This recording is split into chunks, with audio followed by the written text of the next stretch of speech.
So what changes do people leaders need to make in order to take advantage of all this data and insights available now and into the future?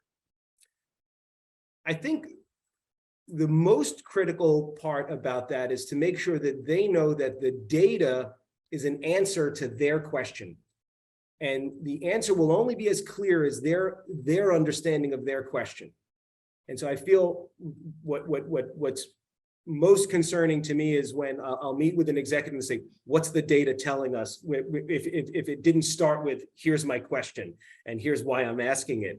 I always say, like in the old Batman TV show, there was just like a ribbon piece of tape that came out, and he'd be like, and he just read it, and that had the answer. That's not what this is. This is a big pile of probabilities.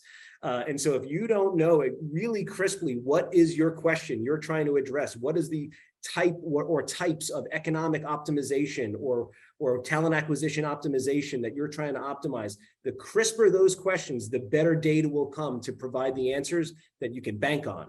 The fuzzier those questions, then it could be actually a rather dissatisfying experience. This is great. So what I'm hearing from you then is, rather than trying to beef up your skills in terms of analytics or data science, if you're a consumer of this data and you need to use it to make decisions, either to lead your organizations or your teams or a project, really where you should focus your time on is refining and clarifying the questions, making sure the questions you ask are the ones that will solve the business problems, or the answers to which will solve the business problems that you're facing. Exactly. When I train people in the data science world, I always say 90% of the mistakes are made at step one of what are we talking about.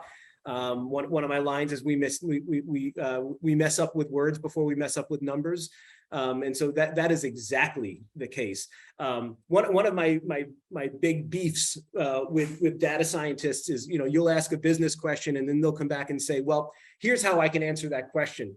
But it's not necessarily the answer to that exact question. And my advice to the business executive is demand an answer to your question. Don't let them say, well, here's what I can't. And so no, not good enough, because that didn't account for this or this, or you're over assuming this, and just, always push back at averages.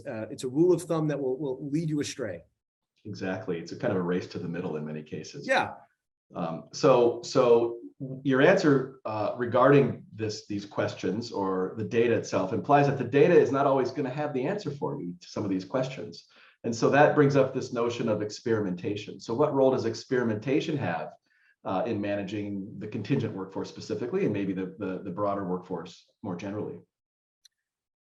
There's two types of experimentation that I think are relevant to this conversation. One is theoretical experimentation. Even in the world of science, there's theoretical experimentation where you can do things in simulated space. And as a data person, like that's core to our world, what if scenarios. And so you can simulate different things as long as you have a good enough control of your environment, like in the way we serve things in TDX. Wow, that's a shameless plug, sorry.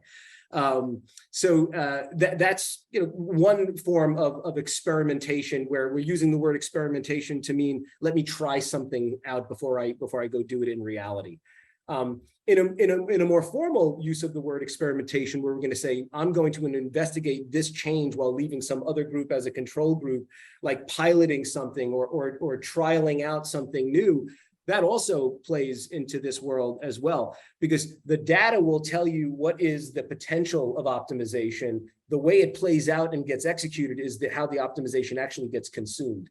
And so leading with an experimenter's mind frame and understanding what is it that we're trying to prove along the way is critical to getting to that proof, rather than just like a pilot can't just start and then do ad hoc analysis after the fact. So I like to think with the design of experimenter's mind frame of what is the A/B that we're contrasting, and make sure that that's crisp enough to be believable.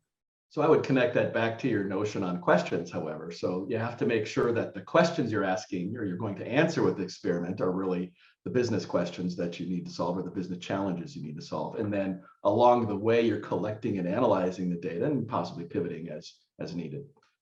Exactly right. And I think that is the difference between data science and data engineering. In data science, our job is to obsess over the goodness of the question and making sure that we have statistical integrity about the claims that we're making. It can't just show up on a graph.